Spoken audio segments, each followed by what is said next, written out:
ಬಾಸ್ಗೂ ಕೂಡ ಹೋದ್ರಿ, ನೀವು ಹೇಳಿದ್ರಿ 3 ವರ್ಷಗಳಿಂದ ನಿಮ್ಗೆ ಆಸೆ ಇತ್ತು ಹೋಗ್ಬೇಕು ಅಂತ. ಸೊ ಬಿಗ್ ಬಾಸ್ ಜರ್ನಿ ಹೆಂಗಿತ್ತು ಸರ್ ನಿಮ್ಗೆ? ಚೆನ್ನಾಗಿತ್ತು. ಅಂದ್ರೆ ಅಲ್ಲಿಗೆ ಹೋಗಕ್ಕಿಂತ ಮುಂಚೆ ಇಲ್ಲಿ ಅನ್ಕೋತೀನಲ್ಲ, ಇಲ್ಲಿ ತುಂಬಾ ಚೆನ್ನಾಗಿತ್ತು. ಅಲ್ಲಿಗೆ ಹೋಗಕ್ಕಿಂತ ಮುಂಚೆ ತುಂಬಾ ಚೆನ್ನಾಗಿತ್ತು. ಬಿಗ್ ಬಾಸ್ ಅಂದ್ರೆ ರಿಯಲಿ ಬಿಗ್ ಬಾಸ್ ಅಂದ್ರೆ ಒಂದು ನಿಜವಾಗ್ಲೂ ಎಷ್ಟೋ ಕರ್ನಾಟಕದಲ್ಲಿ ಎಷ್ಟೋ ಲಕ್ಷಾಂತರ ಜನ ಕಾಯ್ತಾ ಇದ್ದಾರೆ ಈಗ್ಲೂ. 12 ವರ್ಷದಿಂದನೂ ಪ್ರಯತ್ನ ಮಾಡೋರಿದ್ದಾರೆ, ಅಯ್ಯೋ ಹೆಂಗಾರ ಮಾಡಿ ನಾಲ್ಗೆ ಹೋಗ್ಬೇಕು ಅಂತ. ನನಗೂ ಅದೇ ತರ 3 ವರ್ಷದಿಂದ ತುಂಬಾ ಪ್ರಯತ್ನ ಇತ್ತು ಹೋಗ್ಬೇಕು ಅಂತ. ಈ ವರ್ಷ ನನಗೆ ಸಿಕ್ತಾಗ ತುಂಬಾ ಅದೇ ಖುಷಿನಲ್ಲಿ, ಅದೇ ಒಂದು ಎನರ್ಜಿನಲ್ಲಿ ಹೋದೆ. ತುಂಬಾ ಚೆನ್ನಾಗಿತ್ತು. ಬಟ್ ಆಮೇಲೆ 6 ವಾರ ಇದ್ದೆ ಉತ್ತಮ ಅಂತಾನು ಸಿಕ್ತು ನನಗೆ, ಚೆನ್ನಾಗಿ ಆಡ್ತವ್ರೆ ಅಂತ. ಅದಾದ್ಮೇಲೆ ಅನ್ನಿಸ್ತು ನನಗೆ ಏನು ಬೇಡ, ನನ್ನಂತರಿಗೆ ಬಿಗ್ ಬಾಸ್ ಅಲ್ಲ ಅಂತ ಅಂದ್ಬಿಟ್ಟು ನಾನೇ ಸ್ವಇಚ್ಛೆಯಿಂದ ಆಚೆ ಬಂದ್ಬಿಟ್ಟೆ. ಸರ್ ಅಂದ್ರೆ ನಿಮ್ಗೆ ಜೋಡಿ ಡಾಗ್ ಸತೀಶ್ ಅವ್ರು ಕೂಡ ಸಿಕ್ಕಿದ್ರು, ಅಲ್ಲಿಂದ ನಿಮ್ ಜರ್ನಿ ಒಂದು ಸ್ಟಾರ್ಟ್ ಆಗುತ್ತೆ. ಅಂದ್ರೆ ಈಗ ನೀವು ಲಾಂಚ್ ಆದಾಗ, ಈಗ ಚಂದ್ರಪ್ರಭಾ ಅವ್ರು ಒಳಗೆ ಹೋಗ್ತಿದ್ದಾರೆ ಅಂದ್ರೆ ನಾವೆಲ್ಲ ತುಂಬಾ ಎಕ್ಸ್ಪೆಕ್ಟೇಷನ್ ಇಟ್ಕೊಂಡಿದ್ವಿ, ಅವರಿಂದ ಹಿಂಗೆ ಕಾಮಿಡಿ ಜೊತೆಗೆ ಫಿನಾಲೆ ತನಕ ಇರ್ತಾರೆ ಅಂತ ಅನ್ಕೊಂಡ್ವಿ. ನಿಮ್ಗೆ ಎಲ್ಲಿ ಮಿಸ್ ಆಯ್ತು ಅಂತ, ಅಂದ್ರೆ ಏನ್ ಅಡ್ಜಸ್ಟ್ ಆಗ್ಲಿಲ್ಲ ನಿಮ್ಗಲ್ಲಿ? ಇಲ್ಲ, ಒಟ್ಟಾರೆ ನನಗೆ ಬಿಗ್ ಬಾಸ್ ಇಷ್ಟ ಆಗ್ಲಿಲ್ಲ. ಅಂದ್ರೆ ಏನಕ್ಕೆ ಅಂತ, ಏನ್ ಎಕ್ಸ್ಪೆಕ್ಟೇಷನ್ ಇಟ್ಕೊಂಡು ಹೋಗಿದ್ರಿ? ಅಲ್ಲೇನೋ ನಿಮ್ಗೆ ಅಲ್ಲ, ಎಕ್ಸ್ಪೆಕ್ಟೇಷನ್ ಅಂತಲ್ಲ, ನಾನು ಅದನ್ನ ಈಗ ಹೇಳಕ್ಕೂ ಇಷ್ಟಪಡೋದಿಲ್ಲ. ಒಂದ್ ದೊಡ್ಡ ಕಾರಣ ಐತೆ ರಿಯಲಿ. ಅದು ಇವತ್ತೆಲ್ಲ ಒಂದಿನ ನಾನು ವೇದಿಕೆ ಮೇಲೆ ಹೇಳ್ತೀನಿ. ಒಟ್ಟಿನಲ್ಲಿ ಏನೋ ನನ್ನಂತನಿಗೆ ಬಿಗ್ ಬಾಸ್ ಅಲ್ಲ, ನನಗೆ ಬಿಗ್ ಬಾಸ್ ಇಷ್ಟ ಆಗ್ಲಿಲ್ಲ, ಅದರಿಂದ ನಾನೇ ಆಚೆ ಬಂದೆ. ಸೊ ಇಷ್ಟ ಆಗ್ಲಿಲ್ಲ. ಸೊ ನೀವೇನ್ ಹೇಳ್ತೀರಾ ಅವ್ರ ಬಿಗ್ ಬಾಸ್ ಜರ್ನಿ ಬಗ್ಗೆ?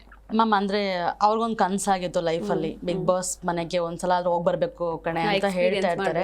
ನಾನು ಅನ್ಕೊಂಡಿದ್ದೆ ಹೋಗ್ತೀರಾ ನೀವು, ಒಂದೊಳ್ಳೆ ಟೈಮಲ್ಲಿ ಒಂದೊಳ್ಳೆ ಟೀಮ್ ಜೊತೆಗೆ ಹೋಗ್ತೀರಾ ಅಂತ ನಾನು ಒಂದ್ಸಲ ಹೇಳಿದ್ದೆ. ಬಟ್ ಅವ್ರಿಗೆ ನೆನಪಿದೇನೋ ಗೊತ್ತಿಲ್ಲ. ಸೊ ಅದೇ ತರ ಹೋಗಿದ್ರು.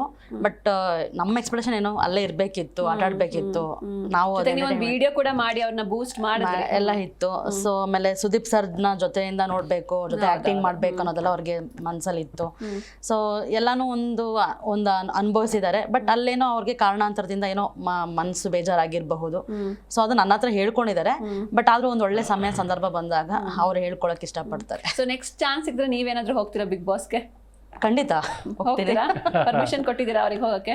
ಸಿಕ್ಕರೆ ಆರಾಮಾಗಿ ಹೋಗ್ಲಿ ಮೇಡಮ್, ಏನ್ ಸಮಸ್ಯೆ ಇಲ್ಲ. ಇನ್ನು ಸರ್ ಈಗ ಲಾಸ್ಟ್ ಅಲ್ಲಿ ಅಂದ್ರೆ ಈಗ ಮಂಜು ಪಾವಗಡ ಆಗಿರ್ಬೋದು, ಅವ್ರು ವಿನ್ನರ್ ಆದ್ರು, ಜೊತೆಗೆ ಗೊಬ್ಬರಗಾಲ ಕೂಡ ಸುಮಾರು ಟೈಮ್ ಇದ್ರು. ಅವರು ಏನೆಲ್ಲ ಇನ್ಪುಟ್ಸ್ ಕೊಟ್ಟಿದ್ರ ನಿಮ್ಗೆ ಹೋಗ್ಬೇಕು? ಯಾರನ್ನು ಏನು ಕೇಳಿಲ್ಲ ಮೇಡಮ್. ಯಾಕಂದ್ರೆ ನಾನು ನನ್ನ ಆಟ ಆಡೋಣ ಅಂತಾನೆ. ಯಾಕಂದ್ರೆ 10 ವರ್ಷದಿಂದ ನಾನು ಟೋಟಲ್ ಈ ಸಿನಿಮಾ ಫೀಲ್ಡಲ್ಲಿ 20 ವರ್ಷ ಆಯಿತು. ನಾನು ಕಲರ್ಸ್ ಕನ್ನಡದಲ್ಲಿ 10 ವರ್ಷ ಆಯಿತು. ಅದರಿಂದ ಇನ್ನೊಬ್ರನ್ನ ಕೇಳಿ ಅವರ ಒಂದು ಇದನ್ನ ತಗೊಂಡು ಆಡೋದ್ಕಿಂತ ನನ್ಗೇನು ಅನಿಸ್ತದೆ, ನಾನು ಆಟ ಆಡೋಣ ಅಂತಾನೆ ಹೋಗಿತ್ತು ನನಗೆ. ಸೊ ಇನ್ಪುಟ್ಸ್ ಏನು ತಗೊಂಡಿಲ್ಲ? ಏನು ನನಗೆ ಅವಶ್ಯಕತೆ ಇತ್ತು ಅಂತ ನನಗೇನು ಅನ್ನಿಸ್ನೇ ಇಲ್ಲ ನನಗೆ. ಬಟ್ ಅಲ್ಲಿ 6 ವಾರಗಳು ಇರ್ಬೇಕಾದ್ರೆ ಏನೋ ಅಯ್ಯೋ ಬೇಡ ಕಣಪ್ಪ, ನಮ್ಗೆ ಬೇಡ ಬಿಗ್ ಬಾಸ್ ಸವಾಸ ಅನ್ಕೊಂತ ಆಚೆ ಬಂದೆ ಅಷ್ಟೇನೆ. ಸೊ ಸರ್ ಈಗ ನೀವು ಹೊರಗಡೆ ಬಂದಾಗ ಬಿಗ್ ಬಾಸ್ ನೋಡ್ತಿರ್ತೀರಾ. ಸೊ ನಿಮ್ ಪ್ರಕಾರ ಯಾರು ವಿನ್ನರ್ ಆಗ್ಬೋದು, ಟಾಪ್ 5 ಯಾರು ಅಂತ ಅನ್ಸುತ್ತೆ ನಿಮ್ಗೆ? ನಾನು ಸತ್ಯವಾಗ್ಲೂ ನಾನು ಅದನ್ನ ಹೇಳೋದಿಲ್ಲ. ಯಾಕಂದ್ರೆ ನಾನು ಹಲವಾರು ರಿಯಾಲಿಟಿ ಶೋ ಮಾಡಿರೋದ್ರಿಂದ ನಾವೇನೆ ಈಗ ಮಜಾ ಭಾರತ ಆಗ್ಬೋದು, ಗಿಚ್ಚಿಗಳಿಗೆ ಆಗ್ಬೋದು, ಕಾಮಿಡಿ ಟ್ಯಾಕ್ಸ್ ಮಾಡ್ಬೋದು, ನಾವೇನು ಅನ್ಕೊಂಡ್ ಜರ್ನಿ ಮಾಡ್ತೀವಿ. ಇವತ್ತಿನ ಒಂದು ಪ್ರೆಸೆಂಟ್ ಸಿಚುವೇಶನ್ ನೋಡಿದಾಗ ಇವ್ನ್ ಗೆಲ್ಬೋದು ಅನ್ಸುತ್ತೆ, ನಾಳೆ ನೋಡಿದಾಗ ಬೇರೆ ಗೆಲ್ಬೋದು ಅನ್ಸುತ್ತೆ. ಆ ತರ ಏರಿಳಿತಗಳು ಆಗ್ತಾನೆ ಇರೋದ್ರಿಂದ ಇನ್ನೂ ಬಿಗ್ ಬಾಸ್ ಅನ್ನೋದು ಇನ್ನೂ ಜರ್ನಿ ಐತೆ, ತುಂಬಾ ದಿನ ಜರ್ನಿ ಐತೆ. ಅದರಿಂದ ಇಂಥರೇ ಗೆಲ್ತಾರೆ ಅಂತ ಹೇಳಕ್ಕಾಗೋದಿಲ್ಲ. ಆಮೇಲೆ ಯಾವುದೋ ಒಂದು ವಿಚಾರನ ತಗೊಂಡು ಇಂಥರ್ನೇ ಅಂತ ಆಯ್ಕೆ ಮಾಡೋಕ್ಕಾಗೋದಿಲ್ಲ. ಅಲ್ಲಿ ಎಲ್ಲಾ ತರದ್ದು ಆಯ್ಕೆ ಆಗುತ್ತೆ. ಅಂದ್ರೆ ಅವ್ರ ನಡ್ಕೊಳ್ಳೋ ಸ್ವಭಾವ ಆಗ್ಬೋದು, ಬಿಗ್ ಬಾಸ್ ನ ನಿಯಮಗಳನ್ನ ಫಾಲೋ ಮಾಡೋದಾಗ್ಬೋದು, ಆಮೇಲೆ ನ್ಯಾಯದ ಪರ ಮಾತಾಡೋ ಅಂಥದ್ದಾಗ್ಬೋದು, ಆಮೇಲೆ ಜನಗಳನ್ನ ಎಂಟರ್ಟೈನ್ಮೆಂಟ್ ಮಾಡೋ ಅಂಥದ್ದಾಗ್ಬೋದು, ಒಂದು ಸಮಾಜಕ್ಕೆ ಮೆಸೇಜ್ ಕೊಡೋ ಅಂಥದ್ದಾಗ್ಬೋದು. ಈ ಎಲ್ಲಾ ತರ ಇರೋದ್ರಿಂದ ಎಲ್ಲಾ ತರ ಆಯಾಮದಲ್ವೇ ಯಾರು ನೀಟಾಗಿ ಮಾಡ್ತಾ ಇರ್ತಾರೆ ಅವ್ರು ಗ್ಯಾರಂಟಿ ಗೆದ್ದೇ ಗೆಲ್ತಾರೆ.